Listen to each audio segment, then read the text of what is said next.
Morning बच्चों। पिछले अध्याय में हमने भाषा, लिपि और व्याकरण के विषय में पढ़ा था। आज हम हिंदी व्याकरण में वर्ण विचार के बारे में पढ़ेंगे। संसार में अलग अलग भाषाएं बोली और समझी जाती है। भाषा का मौखिक रूप बोली कहलाता है और लिखित रूप लिपि कहलाता है। भाषा का उच्चारण ध्वनियों से होता है। ध्वनियाँ असंख्य होती है और भाषा के अंतर्गत कुछ ध्वनियों को ही स्वीकृत किया गया है। प्रत्येक स्वीकृत ध्वनि को लिखने के लिए एक विशेष चिन्ह निर्धारित किया जाता है, जिसे विशेष चिन्ह को हम वर्ण कहते हैं। वर्ण की परिभाषा होती है भाषा की सबसे छोटी इकाई जिसके कि टुकड़े नहीं किए जा सकते वर्ण या अक्षर कहलाती है, जैसे कि अ, ई, व, ह आदि। और वर्णों के क्रमबद्ध समूह को वर्णमाला कहते हैं। अब पढ़ेंगे हम वर्णमाला। हिंदी वर्णमाला में 52 वर्ण होते हैं। 11 उनमें से 11 स्वर होते हैं। 33 व्यंजन होते हैं। 3 अयोगवाह अनुनासिक होते हैं। 2 विशेष वर्ण होते हैं और 3 आगत वर्ण होते हैं। इसके अतिरिक्त 2 विशेष वर्ण ढ और ढ भी हैं। अन्य आगत वर्णों में आ के ऊपर चंद्रबिंदु, आधा चंद्रबिंदु अंग्रेजी शब्दों को अपना लेने के कारण इसका प्रचलन में आया है। यह आ और ओ के मध्य की ध्वनि होती है, जैसे डॉक्टर, कॉलेज, ऑफिसर आदि। अरबी फारसी के प्रभाव से ज और फ आदि वर्णों का भी प्रयोग इसमें किया जाता है। कुछ शब्दों का अर्थ स्पष्ट करने के लिए यह आवश्यक हो जाता है, जैसे कि तेज प्रकाश और आभा के लिए आया है। तेज गति के लिए भी हो सकता है। इसका प्रयोग धीरे धीरे कम हो गया है।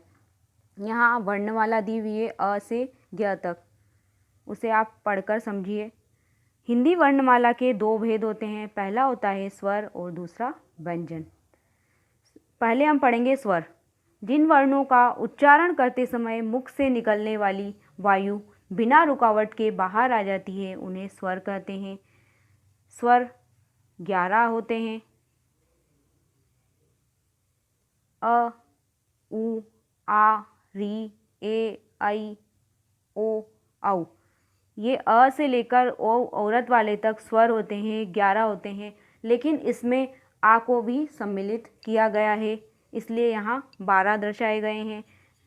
स्वर के 3 भेद होते हैं, ह्रस्व स्वर, दीर्घ स्वर और प्लुत स्वर। सबसे पहले हम पढ़ेंगे ह्रस्व स्वर।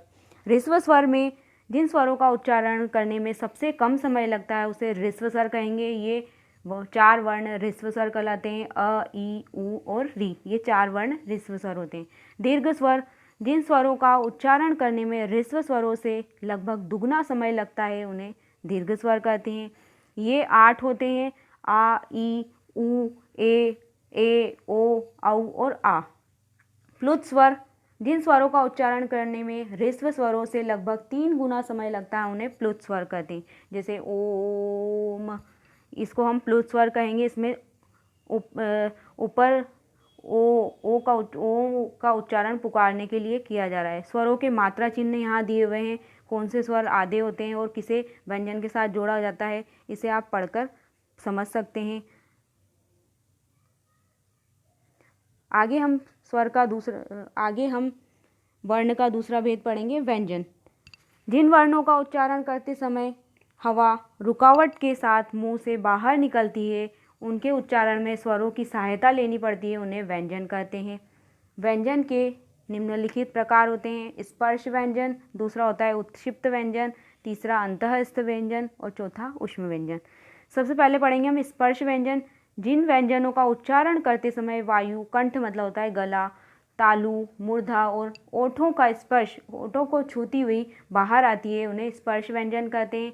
ये क से म तक के वर्णों में 25 वर्ण होते हैं जो स्पर्श व्यंजन होते हैं। क, ख, ग, घ, ण। क वर्ग में कंठ, च, छ, ज, झ, ण। च वर्ग तालु, ट, ठ, ड, ढ, ण। ट वर्ग मूर्धा, त, थ, द, ध, न। त वर्ग दांत, प, फ, ब, भ, म। प वर्ग ओठ।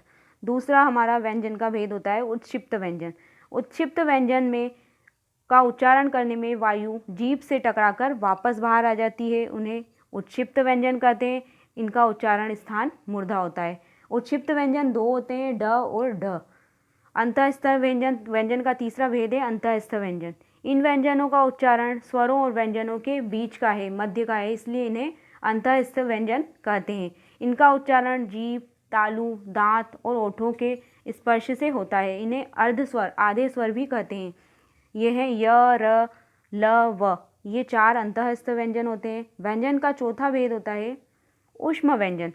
ऊष्म व्यंजन में इन व्यंजनों का उच्चारण करते समय ऊष्मा, गर्मी सी पैदा हो जाती है, उत्पन्न हो जाती है।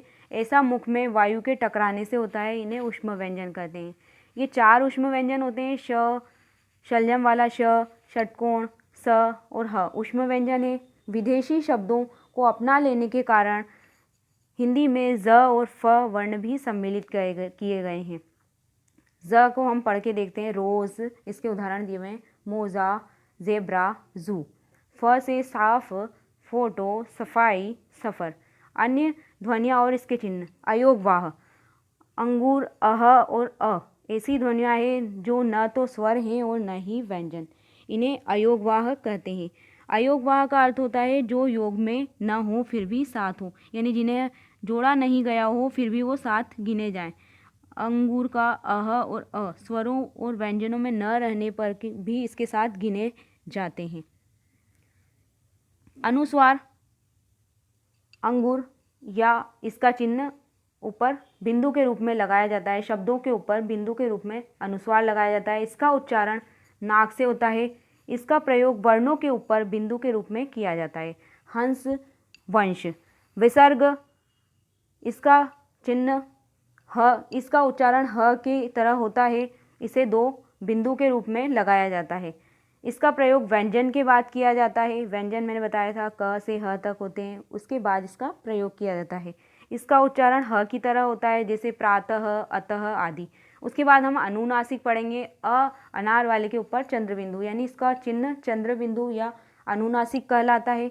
इसे चंद्रबिंदु भी हम बोल सकते हैं। इसका उच्चारण नाक और मुंह दोनों के द्वारा किया जाता है, जैसे मुंह, आंगन आदि। संयुक्त र के प्रचलित रूप र रेफ, र पदेन और र। संयुक्त र के प्रचलित 3 रूप होते हैं। जब स्वर रहित र के नीचे हलंत, हल चिन्ह लगा हुआ है, वो अक्षर आधा है, तो किसी स्वर युक्त व्यंजन से मिलता है तो इसका रूप र रेफ के रूप में ऊपर शब्दों के ऊपर लगाया जाता है। वह अपने साथ जुड़ने वाले अगले वर्ण के ऊपर लगता है, जैसे र प्लस म, कर्म, र प्लस य कार्य। जब स्वर रहित व्यंजन किसी स्वर युक्त र से मिलता है तो उसके 2 रूप हो जाते हैं, जो कि ये यहाँ दर्शाए हुए हैं। र पदेन और ट्र के रूप में होते हैं।